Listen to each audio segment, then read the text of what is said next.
si John Lloyd Espidol Cruz, na isinilang noong ika-24 ng Hunyo taong 1983, ay kinikilala bilang isa sa mga pinakamahusay na aktor sa industriya ng pelikulang Pilipino. Ang kanyang pangalan ay naging synonymous sa tagumpay sa takilya, at dahil sa kanyang mga makabuluhang proyekto, tinaguriang hari ng contemporary cinema ng media. Sa kanyang mahabang karera, nagtagumpay si Cruz sa pagiging pangunahing bida sa ilang pelikulang umabot sa 100 na milyong piso na kita, isang tagumpay na naglalaman ng kanyang malalim na impluwensya sa industriya. Simula pa noong 1996, nagsimula ang karera ni Cruz bilang kontratadong talento ng ABS-CBN.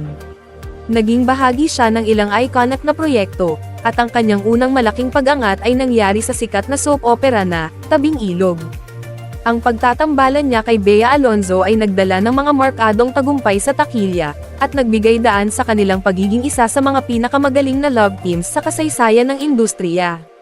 Sa kanyang karera, si Cruz ay umangat bilang isa sa mga pinakamahusay na aktor sa bansa, nanalo ng higit sa 80 na parangal, kabilang na ang FAMAS Awards at Gawad Urian Awards.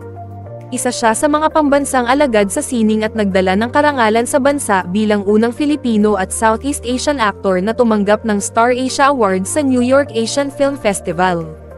Noong dekada ng 2010, itinuturing siyang isa sa mga panglimang pinakakumikita na aktor sa Pilipinas, na umabot sa kabuuang 2.3 na bilyong piso sa takilya.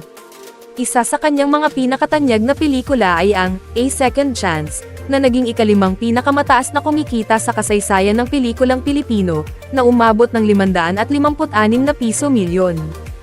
Kasalukuyang pinamamahalaan ni Cruz ang kanyang karera sa ilalim ng Crown Artist Management ni Maha Salvador.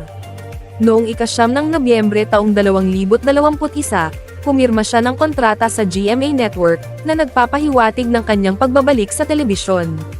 Ang kanyang unang pagbabalik ay napanood sa GMA's Letter Wawawan, at siya ay pangunahing bida sa sitcom na may pangalang Happy Together. Sa personal na buhay, si Cruz ay ang bunso ni Luisito Lora at Aida Espidol Cruz.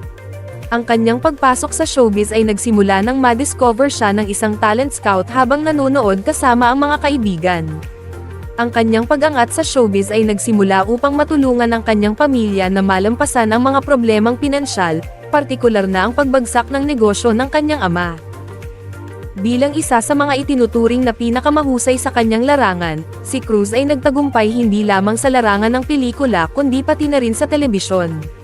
Naging bahagi siya ng ilang iconic na proyekto, tulad ng One More Chance, A Very Special Love, at You Changed My Life, na nagdala ng matataas na kita sa takilya.